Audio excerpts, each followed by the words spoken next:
இன்றைக்கி நம்ம அடுப்படியில் வேஸ்ட்டுன்னு தூக்கி போடுற தோலில் கூட ஒரு பச்சடி செய்யலாம். எப்படி செய்யலான்னு பார்க்கலாம் வாங்க. இன்றைக்கி பச்சடி செய்கிறதுக்கு நான் ஒரு 3 ஆரஞ்சு பழம் வாங்கி வச்சுருக்கேன்.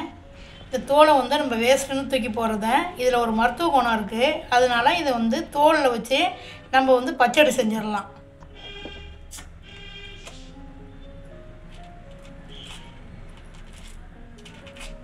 இது மாதிரி உரித்து இது மாதிரி நான் நைஸாக கட் பண்ணி எடுத்துகிட்டு வந்திருக்கேன். இந்த பச்சடிக்கு ஒரு பொடி செஞ்சு எடுத்துகிட்டு வந்துடலாம். இப்போ பொடி செய்கிறதுக்கு நம்ம 1 ஸ்பூன் எண்ணெய் ஊற்றிருக்கோம், நல்லெண்ணெய்.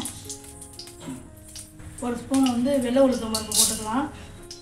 1 ஸ்பூன் கடலை பருப்பு போட்டுக்குவோம். 1 ஸ்பூன் தனியாக போட்டுக்குவோம். 4 வரமிளகாய் போட்டுக்குவோம். நல்லா செவக்க வறுத்துட்டு இதை இப்போ நம்ம எடுத்து பவுடராக அரைச்சி எடுத்துகிட்டு வந்துடுவோம். இப்போ அதே சட்டியில் நல்லா தாராளமாக ஒரு 2 ஸ்பூன் எண்ணெய் ஊற்றிக்குவோம். 1 ஸ்பூன் கடுகு, கொஞ்சமாக வெந்தயம் போட்டிருக்கேன். ஒரு 1/2 ஸ்பூன் வெந்தயம் போட்டிருக்கேன். நீங்கள் பொடியாக கூட நீங்கள் நுணுக்கி போட்டால் கூட நல்லாயிருக்கும். இது நான் இப்போ வெறுசாக போட்டிருக்கேன். இப்போ கடுகு பொரிஞ்சு வந்தோடனே இப்போ நம்ம வெட்டி வச்ச ஆரஞ்சு தோலை இதில் சேர்த்துக்கலாம். இந்த எண்ணெயில் சுருண்டு நல்லா வேகட்டும். இப்போ நம்ம ஆரஞ்சை சாப்பிட்டுட்டு தூக்கி போட்டுருவோம். அதில் பல மருத்துவ குணங்கள்லாம் இருக்குது.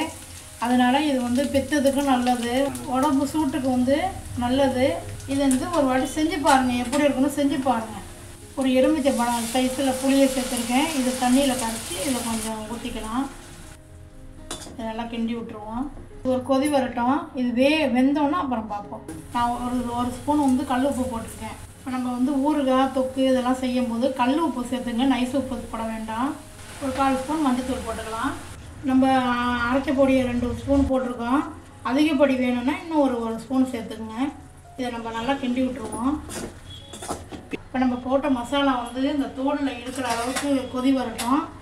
வந்தோடனே நம்ம வெல்லத்தை போட்டுருவோம். இப்போ 1 ஸ்பூன் அளவுக்கு நம்ம வெல்லம் போட்டிருக்கேன்.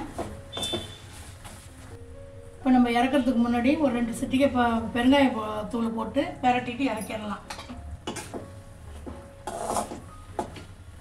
இப்போ நம்ம ஆரஞ்சு பச்சடி ரெடி ஆகிடுச்சு. நம்ம வேறு பவுலுக்கு மாற்றிடுவோம். இந்த ஆரஞ்சு பச்சடியை செஞ்சு பார்த்துட்டு எப்படி இருந்துன்னு கமெண்ட்டில் சொல்லுங்கள்.